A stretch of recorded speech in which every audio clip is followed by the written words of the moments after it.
video is all about how to run a program roster report in Clarity HMIS. Once you learn how to run one report in Clarity, you have a pretty good idea of how to run the other ones. So the first thing we're going to do when we run a report is click on the waffle, and then we're going to click on Reports. That pulls up a list of all of the reports that are available in Clarity. The program roster report is a program-based report. So we're going to go here to program-based reports and click on this arrow that opens up the menu of all of the program-based reports. So program-based reports means that it's only going to return data on clients that have a program enrollment. The program enrollment could be active or it could be inactive, but it has to be tracked in the system or the client will not show up on the report. GNRL-106 is the program roster report, and we're going to go over here to run the report. That pulls up the list of options we have for this report. Under programs, it has a list of all of the programs in your agency, whether they're active programs or inactive programs. You can select the name of the program that you're interested in. If you want to run the report for more than one program at a time, you can hold down Control and then click on the names of all of the programs that you're interested in. I am just going to run the report for this one program. And then I'm going to go down here where it says Status. And I'm going to choose the status for the enrollment during my date period. If I click on Enrolled within report date range, that is only going to return a list of clients that had their program enrollment exactly on a date within the date range that I select. So let's say I'm going to select this past month. I want to see all the clients that were enrolled in my program in just the past month.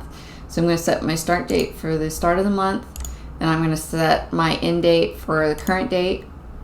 Now I'm going to get a list of just the clients that were enrolled on this date.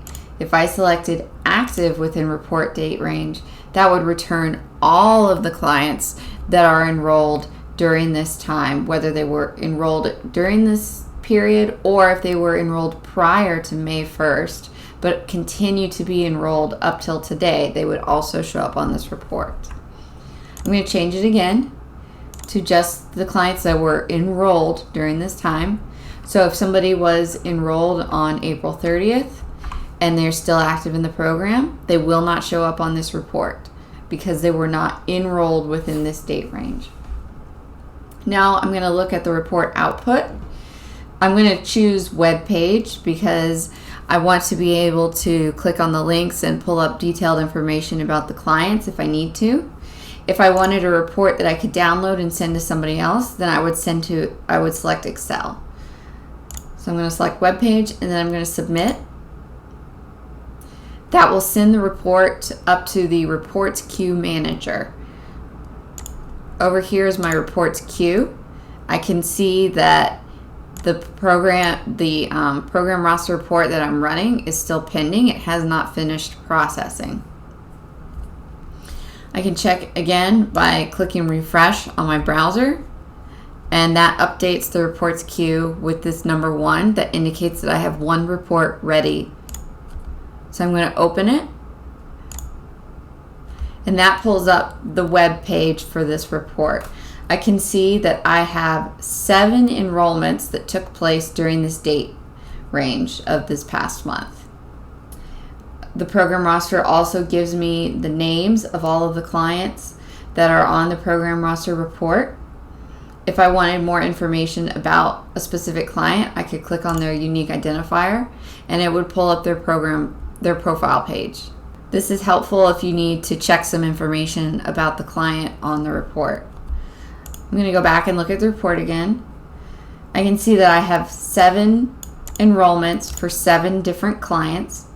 It tells me the number of unique clients and the number of enrollments. Those should match. Your number of enrollments should always equal the number of unique clients. It also tells me the number of households is 3.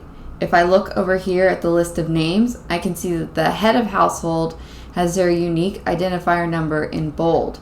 Margaret Carter is the head of this household with these household members.